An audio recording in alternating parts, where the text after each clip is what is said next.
G'day guys, can I do a classic Joseph Zbukvic landscape justice with acrylics? I'll let you be the judge. Now go and grab yourself a cuppa, kick back, relax and watch the whole thing unfold from this, I don't know, an hour and a half or so video cut down into just 10 minutes of time lapse. So with that said, like I said, grab yourself a cuppa, kick back, relax and watch the whole thing unfold before your very eyes. And don't forget to comment, tell me what you think, whether you think it's a little bit too vibrant compared to a watercolour, or if you're like me and just love the ease of using acrylics.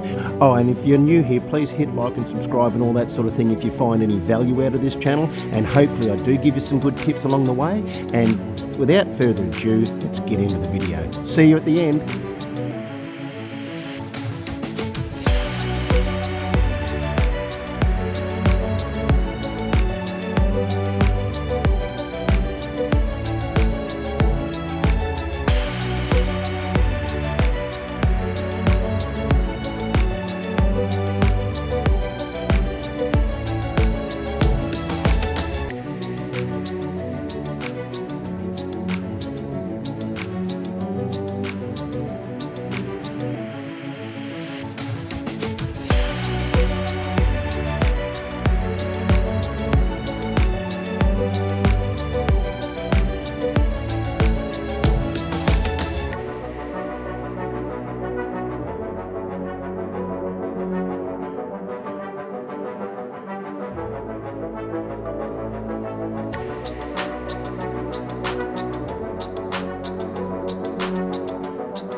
So there we have it, guys, painted on a 180 GSM A4 size piece of paper that I've just cut out of my sketchbook. Now the long form video will be linked in the description below, and let's face it, life is not slowing down, so I'll just also include a link to my free ebook, which just helps you maximise your time a little bit more and just gives you some inspiration. Now hopefully this video helped in some small way with your art journey, and thanks for watching, and I'll see you in the next one. Catch ya!